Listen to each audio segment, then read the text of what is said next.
one for me was answering that call. And I have to tell you, it was awful. It was a failure. I was so frustrated um, by kind of what the nursing home wanted me to do and what I thought I should do. I started out with a Bible and reading the story and maybe talking with them a little. And then they like to color. So I always had a coloring page and they posted them. But it didn't feel as if they made the connection at all between the coloring page and the story. Um, I didn't think they kind of got it. And I knew they weren't seeing the story that way. And that's really what I wanted them to do. So at the time, the Methodist Church had in their conference a head of Christian education. So I called her and she suggested godly play. Now I have to say, as like talking to Sue there, I knew what godly play was all about, and I just wasn't sure it could work for the audience that I had. So I kept looking at it and I kept looking at it, and I just said, I guess it's all about, I have to adapt because I could see some of the good, but there were things I knew I couldn't do. Um, and I started thinking about how I could adapt it. So I went to church one day and I looked in the Sunday school library and I found this book called Zacchaeus Meets Jesus. It's, I don't know who did it. It's a happy book, it says. And I read it through and I said, okay. So I'm thinking, all right, I will read this story and pretend I'm in kindergarten with them. And I will do, the sweep of the room and show them all the pictures.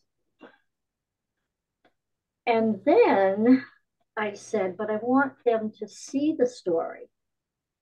So the least expensive way at that point was to Xerox different pieces, attach them so that they would stand up. Good old toilet tissue. Here we have Zacchaeus with his bags of gold. Oh, somebody's coming. Hey, Shall I wait? no, go Wait, ahead. No, go ahead. Go ahead. Okay. Just keep going. And so I Xeroxed a lot of that book. I've got the crowd and I've got a way for it to stand up. The challenge was the tree. And I figured out how to do a three-dimensional tree. I had this flat branch that Zacchaeus could sit on and a piece of cloth that I put on the table, like the road. And of course, I had Jesus. Um, again, I didn't spend any money. And that was the key at first. How can I do this without, I know I could have bought things, but that wasn't me. So anyhow, I told the story. I set it up and told the story again with the pieces. And I could see that it made a difference. I could see that they understood what was going on more than if I had just read the story, which is what I had been doing with the Bible. And it really wasn't working. When I go in now, um, the, the box with the story in it is all wrapped up pretty. And they know that they're going to hear a gift from God. That's what these stories are.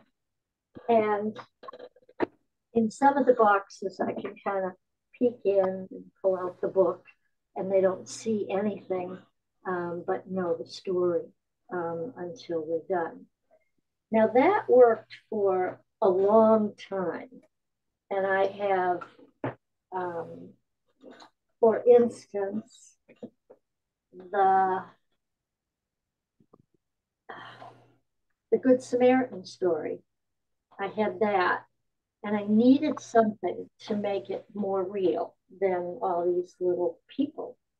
And I was in Dollar Tree one day, and I saw a tile that I guess you put multiple of them in the floor of your shower, and it's like pebbles. So I bought the tile for $1 because it was $1 then, and I adhered it, and now I have the road to Jericho. Cool. I also use this for Naomi and Ruth's trip back home. I use it for multiple stories. And I like to think I'm a little creative.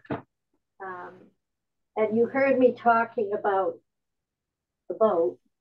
Well, this is the boat I have now. Cardboard painted. My husband's a deer. And this is one of those stories that you really need the Xerox part of it because the scale would be all off if you use. So this particular piece is Jesus calming the storm. And you can see they're all just a mess because he's asleep and the storm is going to get them.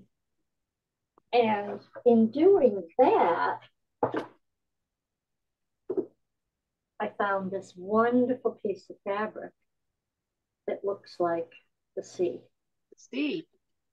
And it's just perfect. I use it for several stories. I have when the boat filled up with fish and Jesus calms the storm and Peter trying to walk on water.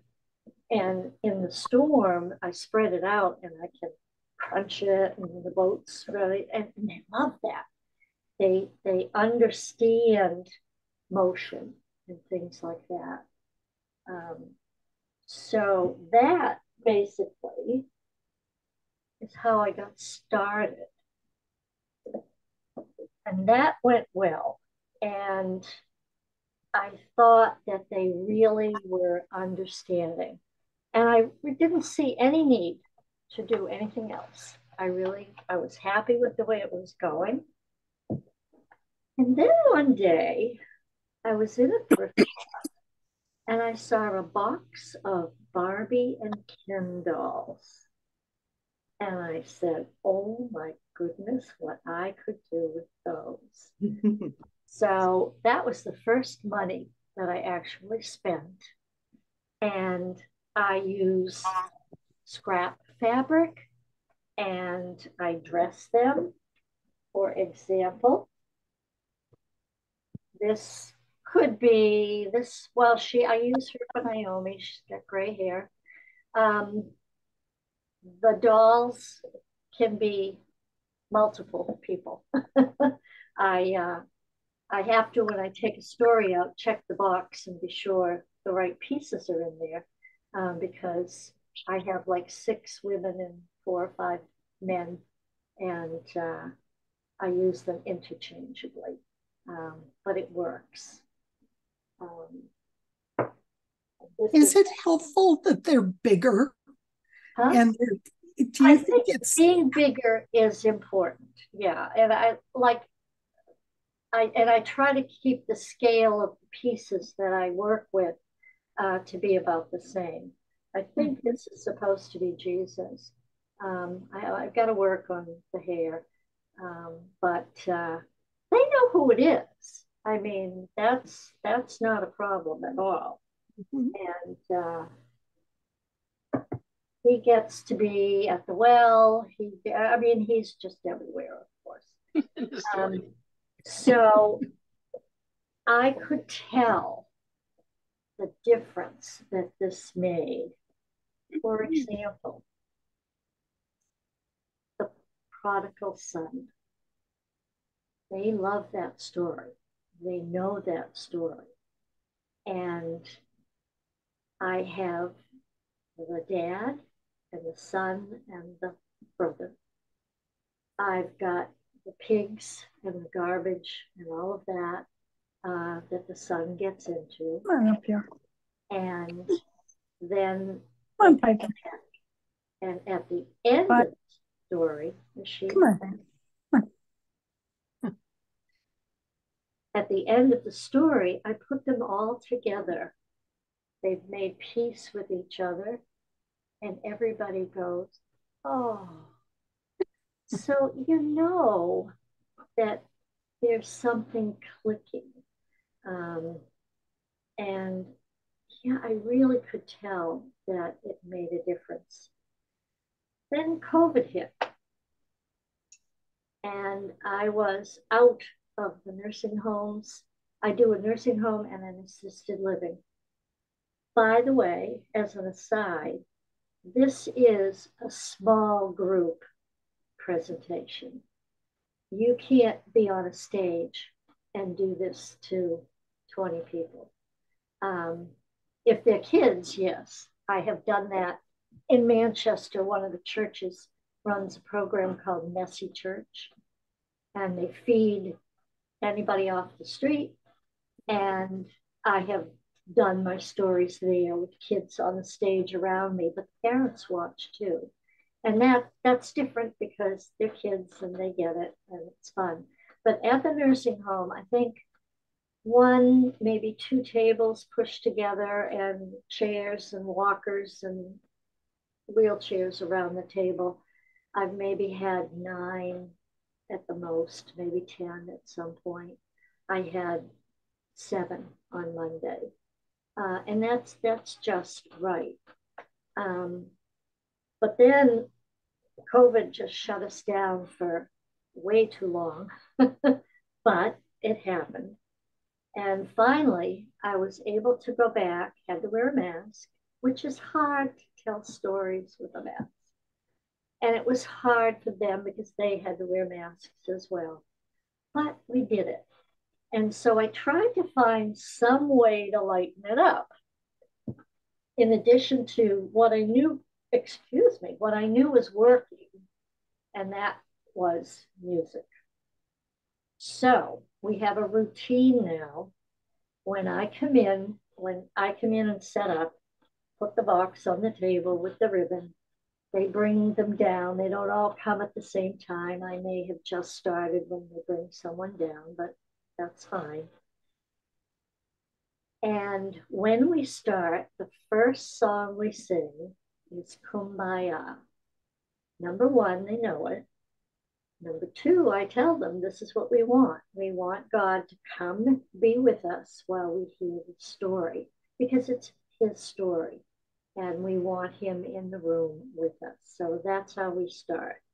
And we have singers, we have hummers, we have people who you don't think are paying any attention, but they're getting it. Then we do the story. And then we sing some more. I found a whole bunch of old CDs in the Sunday school room. And I found this little case and it says Songs for Bel Air. They're children singing the songs, but we do things like He's got the whole world in his hands. Some of them will do all of the, he's got the tiny little baby, he's got you and me, sister, so on and so forth. They like that. I'm trying to think offhand. We sing four or five different songs and praise him, all you little children. We always end with the same song, and it sounds silly, but we're all laughing at the end. And that's if you're happy and you know it, clap your hands. If you're happy and you know it, stomp your feet. If you're happy and you know it, say amen. If you're happy and you know it, do all three. Clap, clap, stomp, stomp, amen. And we're laughing at the end. And it's just a wonderful way to end. And when are you coming next? What's the next story? You know, and that's how it all kind of came to be, more or less. I'm trying to work with my schedule and Jerry's, my husband, because if I do too much, if he's alone, that's not funny. Um, to do it twice a month at the larger nursing home. The assisted living that I used to do it at, COVID really aged their population, and they're not really up to it yet. So we're working it in. The other thing, you have to go into a nursing home if you're going to be there. I've been doing this since I think I saw the first story was 2016. Um, they die, and you get new people, and you miss them. This nursing home has memorial services once a year for those that have passed, and their families come, and I always go to it um, because they're my friends. Um, and I do miss them, and sometimes I'm able to tell a funny story that whoever is left behind can appreciate. Um, don't know if there's anything else I need to say. From from week to week, you say you go twice a month. Do you generally have the same people? Yep. Yeah, it's a pretty consistent group. Yeah, it's a pretty consistent group. Sometimes someone won't come because it happened to be their time to get their shower, so they can't come. And sometimes somebody's free that day, so I might see them once a month rather than twice. But it's the same basic group. Um, and in fact, I had a new lady 2 weeks ago named Ramona, and I thought she was a visitor, to be perfectly honest with you. She came to the story and she sat there and she was very open and smiling and sang. And then I found out she was a resident, and she's she's on top of it. And then there's a young lady named Jessica who's a brain injury, and she's only in her 20s, and she's a hoot. Um, uh, it's just, it's so wonderful. I just can't explain how good I feel when I leave. I go back to church, I put the story away. Sometimes I remember to take a picture and post it on the website or the Facebook page so people know that I did it. But I don't always remember, and Yeah. so that gets put away. But Um, anybody have any questions? Do you play the music each time, so it's the same music, and yeah. so when they hear that first probably three notes, they know Oh, what yeah. they're going to hear. Yeah, yeah, yeah. Plus, I tell them, okay, now we're going to sing Kumbaya. Now we're going to sing If You're Happy and You Know It, and so on. And they know that Kumbaya is our opening song, and they know If You're Happy and You Know It means we're done. And they can, some of them can start back to the day room on their own, and some need somebody to come get them, and so on and so forth. So, but that's because we know music just opens up so much. And I think the older we are, the more music opens up. Um, like Susan knows this. I don't know if you know this, Lene, but I like to sing.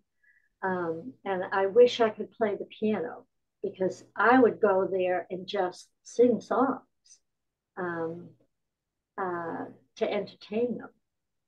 But I don't play the piano, and I haven't found somebody who's willing to go with me 2 mornings a month. So anyhow. We've got a fair number of hidden sings in memory care and skilled nursing with no piano. Oh yeah, yeah. Well, yeah. I mean, we've got the little CDs behind us, but yeah, they could probably do it without it, right? Okay. True, true. Plus, just an aside, our church is small, and so 4 times a year we hold our worship service in the dining room at Bel Air. We're going to be there October 15th. We were there back in the spring. And usually they bring anywhere from 12 to 15 people down to be part of the service. Don't They don't ask them, they don't care. It's a church service. The Catholics are there when we do the Lord's Prayer. Who cares, And we sing of the old songs. Our choir will sing something like In the Garden or the Old Rugged Cross, so we know they know it. And the message is short, and they have a sound system in the dining room, so everybody can hear.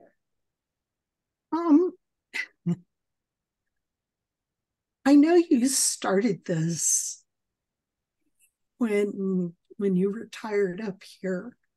So have you thought about how you're going to pass this on to someone so it keeps going? I have tried to talk to my own congregation. In fact, I have done a story. I did Moses in the Burning Bush for the congregation so they'd know what I did. And in the process, saying to them, anybody can do what I'm doing.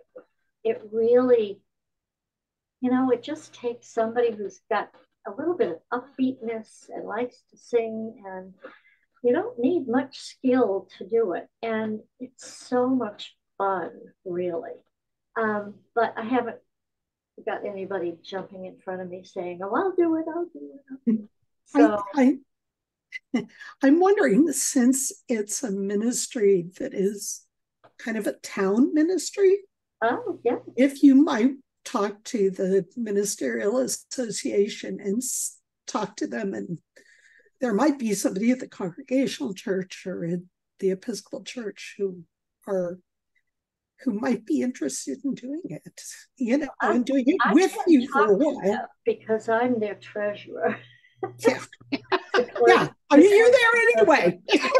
I'm there anyway, and I really hadn't thought much about involving everyone. Yeah. And it wasn't that I was keeping it close to my No, it just hadn't occurred to you. But just as you were talking about it, I was thinking Goffstown's such a small town. Yeah. And this is a ministry to the elderly in our town, that there's no reason it should walk along denominational boundaries. We could do it every week. Yeah. If you got a group of people you could coordinate. That would be fabulous. See, I'm glad. I always have crazy ideas. Right.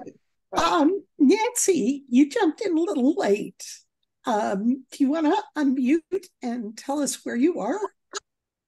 And maybe let us see you. Hi there. The reason you weren't seeing me is I've got cats all around me.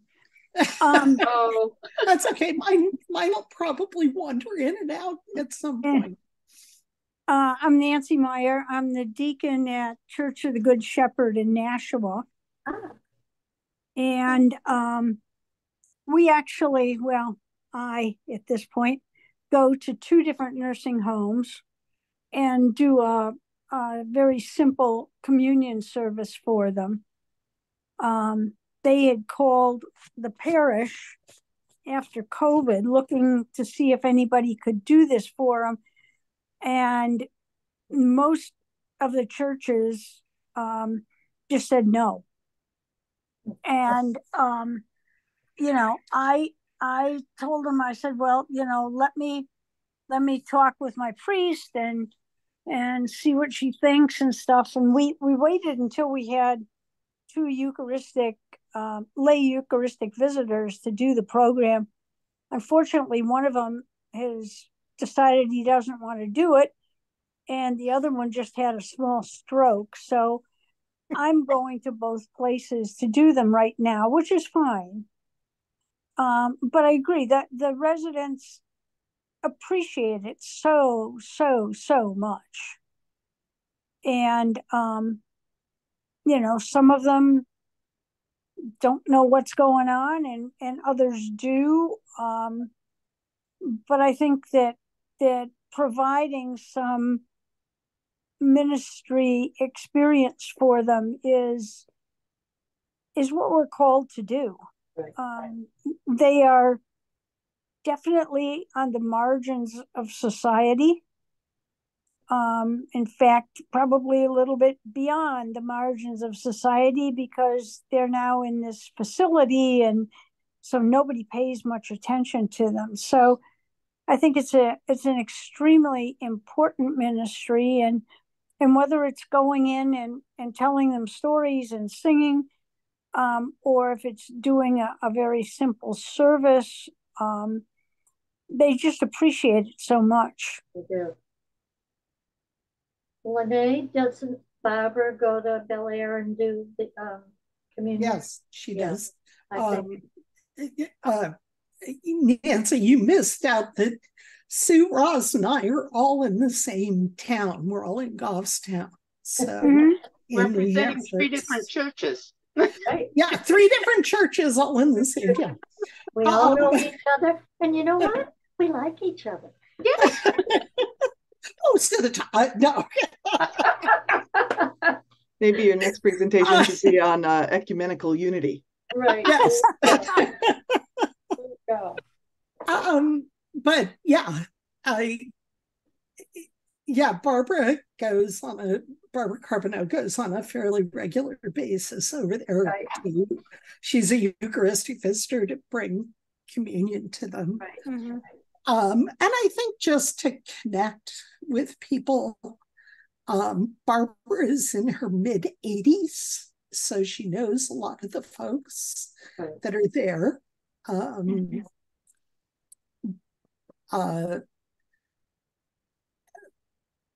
But what you're doing, Roz, is a step beyond that, because it's so interactive. Yeah.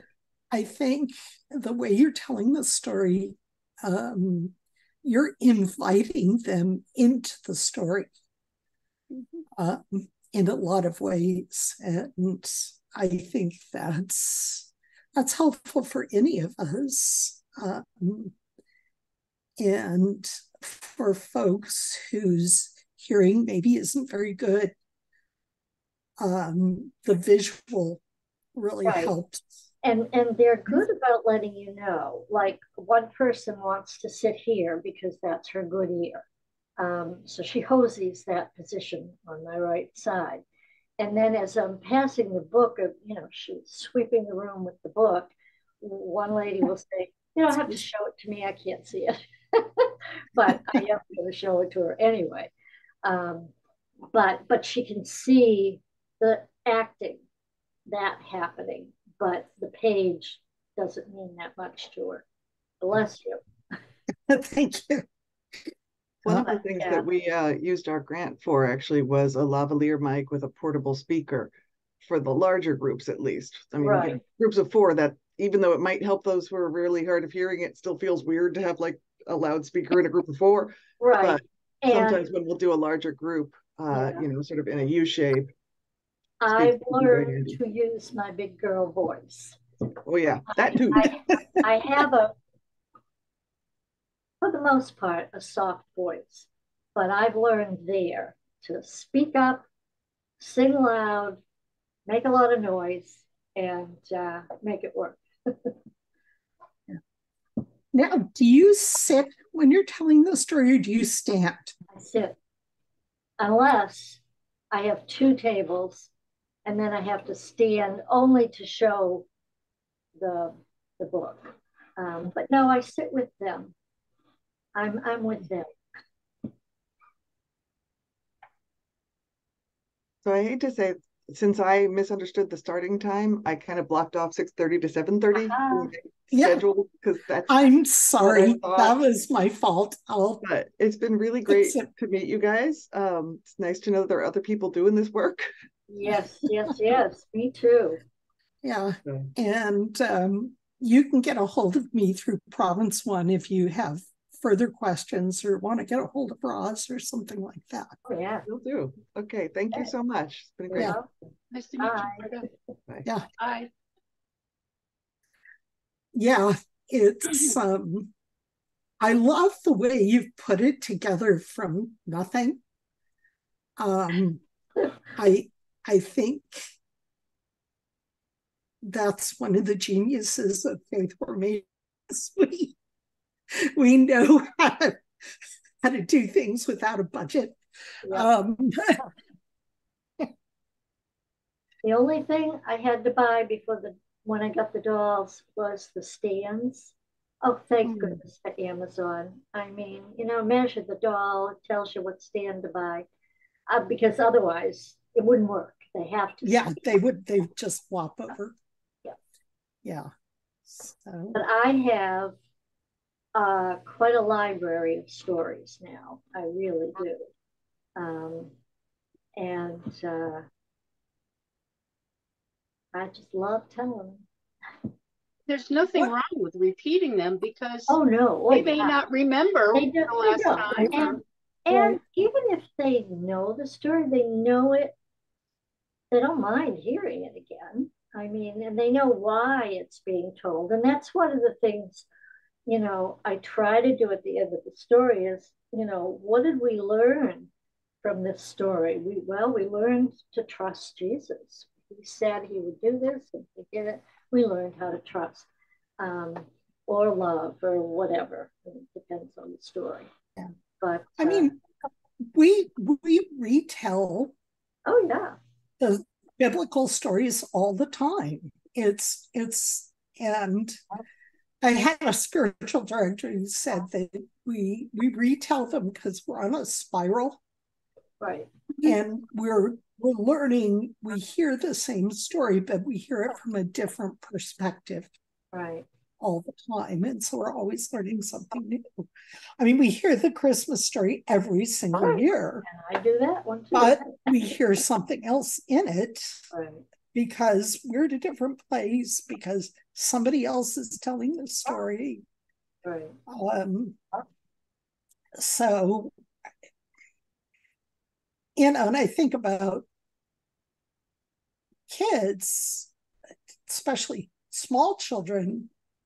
I mean, Sue, you've got grandchildren who are little. How many times do you read the same book? And they love it. And they do. And pretty soon they have it memorized. Yeah. Yeah. And so do you. But I'm always on the lookout for things I can use, or a doll that speaks to me. And this doll spoke to me. It was small. And I said, we only have one story of young Jesus. And that's when he stayed at the temple after the Passover. So I dressed him as best I could, found the story. That was the hard part, believe it or not, was finding the story. I had people searching all over Amazon, and it's Jesus at the temple. So I ended up with a new story just because I happened to see new doll. The doll.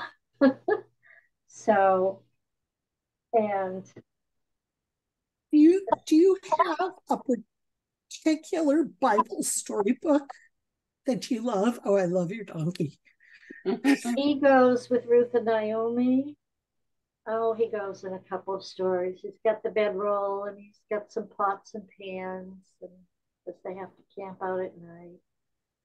And actually, Sue borrowed him And Jesus rode him into Jerusalem on Sunday. That's right. Precious little donkey. I have a Jesus doll, and he just rode so nicely in. Yep. And yeah, and I've got a whale, and I've got lions and the den. And sheep? Huh? Oh, I'm sure I've got sheep and a shepherd. My parable of the lost sheep was one of the stories. In fact, I just did it. And I'm not happy with it, but it works, so I just kind of leave it. And it's actually in this one. And someone gave me a whole bunch of these chubby cheeked little dolls. Let me see. So I dressed them up like a shepherd. Oh, but, yes. You know, okay. And then I went on Amazon and I bought a bunch of sheep. And they're all glued to the meadow. Look and at that. I have the bushes and I have the rocks. And I've got one little sheep that went away. And the story. But it works. So I've kind of not tried to update it. But I decided that as many of those little dolls she gave me, it wasn't going to work for me. I didn't feel comfortable with a baby doll becoming part of an important story. So that was just me. Set that down. Yeah, it's kind of hard to imagine Isaiah as a baby doll. Right. Yeah, right. And my ship, the boat filled up with fish. Oh, look at that. I got this great net, and I got all those fish, and it almost tips the boat over. But they did what Jesus said and let the net go on the other side. Anyhow, I don't need to tell you all my stories.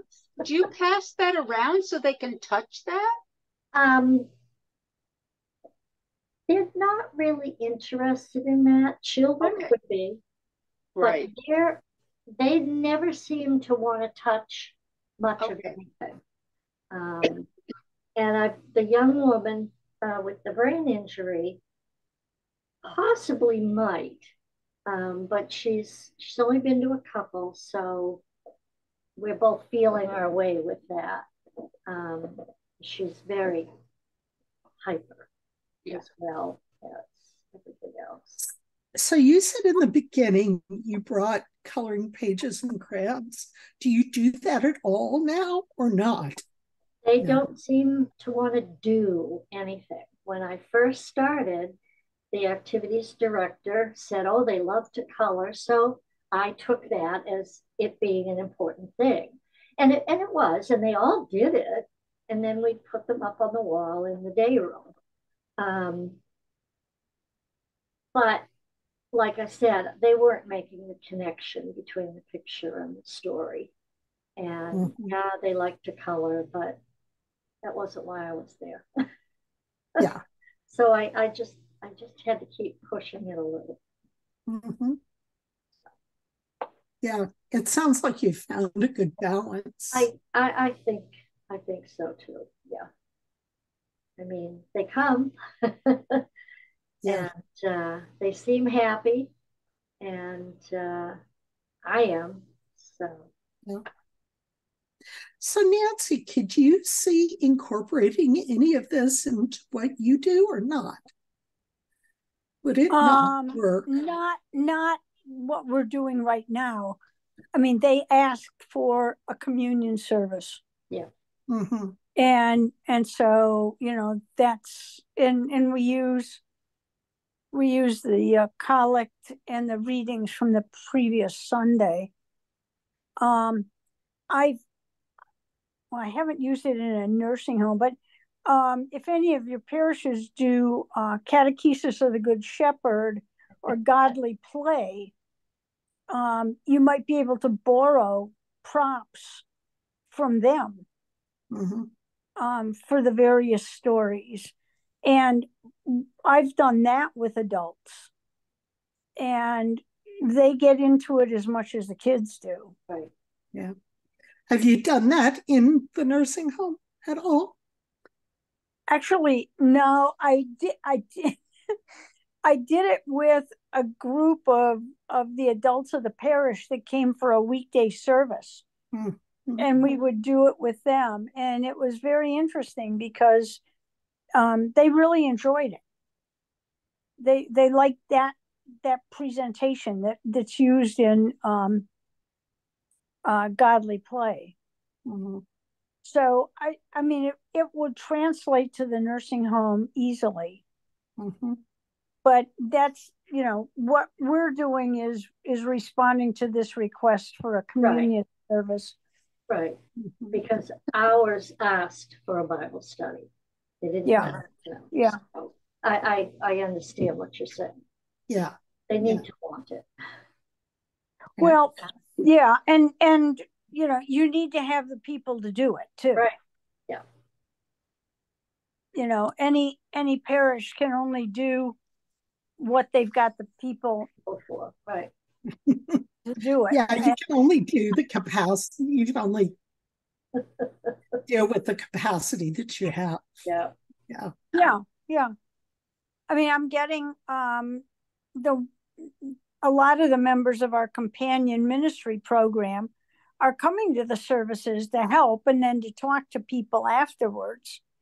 So, I mean, this may be a further development that we would see in a year or so. Yeah.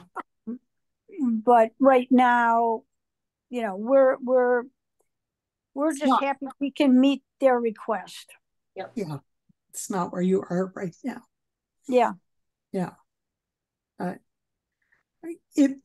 don't know. I just was sitting here thinking that would be interesting to maybe occasionally, when the gospel lesson works with it, to bring one of the godly play and then just use it to tell the story. You could. What I usually try to do is figure out how the gospel lesson could be applied within the nursing home to the residents that are there. Yeah. And make it something that they would be able to see the youth right where they are. Yeah. And the godly play stuff is I mean, the discussions that you have where you wonder about things are really the beauty of the godly play. And I think it would work if you were doing a Bible study. I mean, with the people I work with, you can't have a discussion about what you do. Yeah. They just listen to the story and enjoy it. Yeah.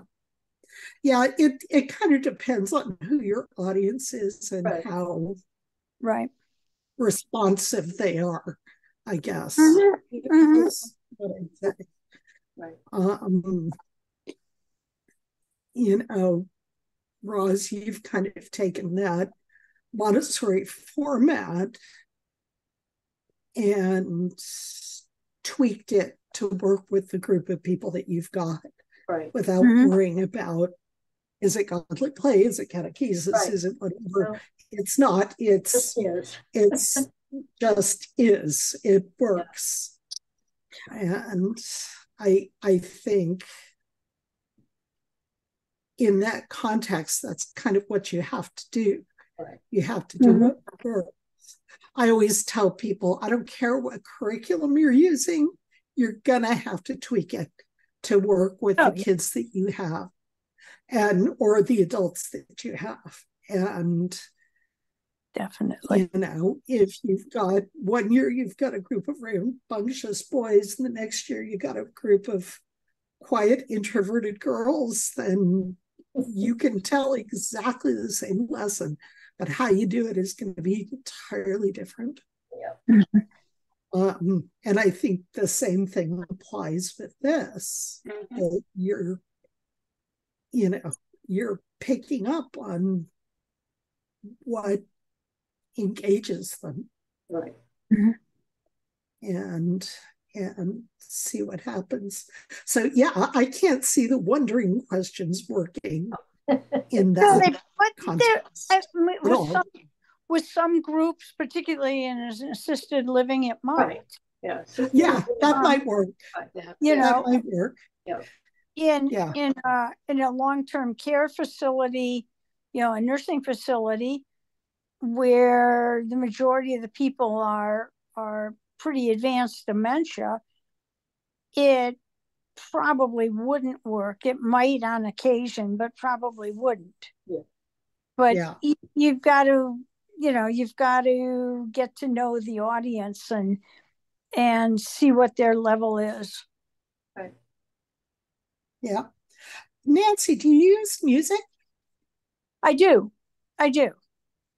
I actually have, we've asked both groups what their favorite hymns were and really didn't get any answers. So we're picking our favorites. And I've had the organist play them for me, so that we've got the music and it is an organ playing. And then we have a speaker that we use even with a small group. And I have the music on my phone and just connect it by Bluetooth to the speaker and broadcast that. And then we take the words with us, and I have them in, it's about 20 on the font size, so that they're nice and large, easier for them to read. But we're right at the moment, we're doing Amazing Grace, which just about everybody knows. So, we're trying to use pretty popular hymns. There are a couple that I hear on the radio that I really like that I know they're not in our hymnal, but I think I can probably find them. I can get them online at least. Yeah. I have a friend who worked in a nursing home as a chaplain for years. And he said the two things that would spark recognition were Amazing Grace and the Lord's Prayer. Yes, they do fine with the Lord's Prayer. Yeah. But now the people that I'm dealing with are not, there may be some early dementia, maybe even a little bit advanced from early, but most of them are pretty cognitively with it. They have physical deficits. Mm-hmm. It's a very different group than what Ross is dealing with. Yeah. Right. Yeah. Right. Yeah. Well, that's really interesting. Comments, questions? Sue, no, I like your dolls. Your dolls are adorable. Thank you. It's been fun. Yeah, those are really good ones. Thank you. Yeah. Well, you're not too far away if you wanted to come see them. Goffstown and Nashua are not that far apart. That's true. No. We've got a parishioner that comes from Goffstown, so no, in New Hampshire things are fairly close together. Yeah. Fairly easy to get to. Yeah. So I was just thinking if you ever wanted to go up and look closer at what Roz has, I'm sure she'd be happy to show you. Oh, yeah.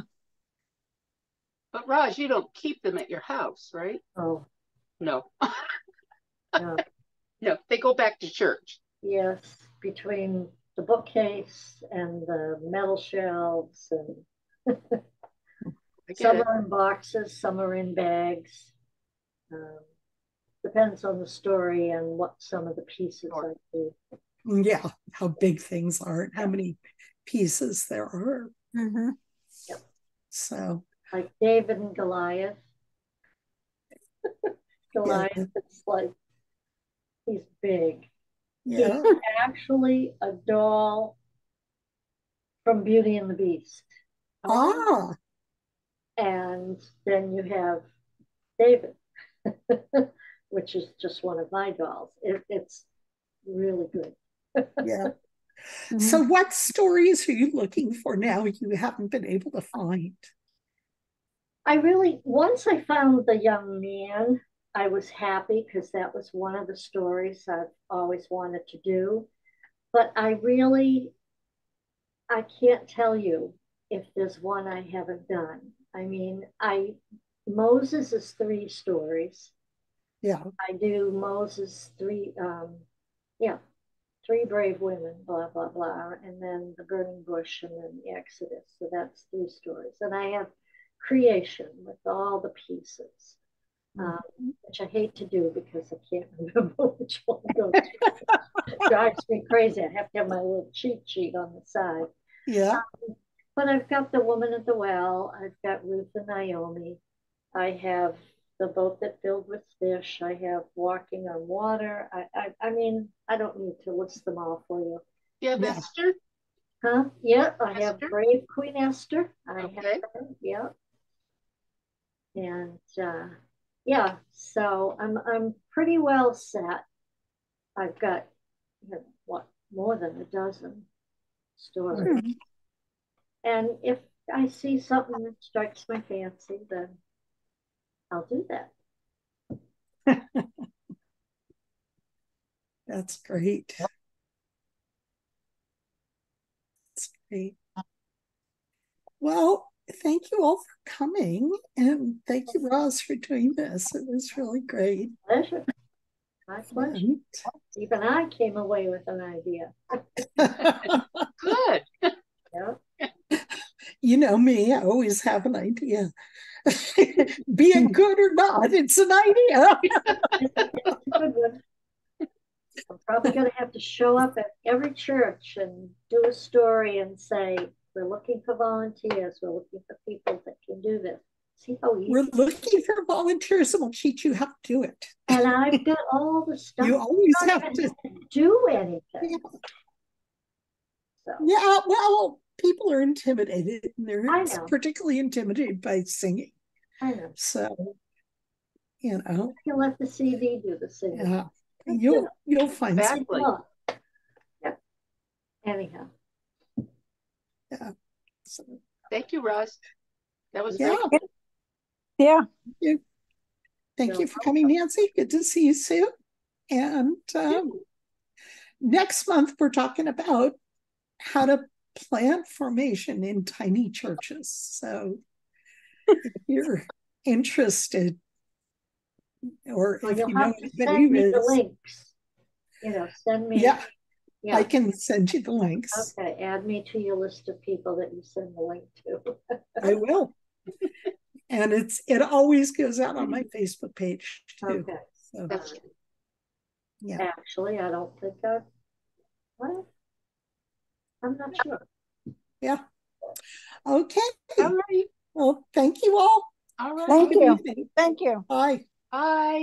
Bye, everyone.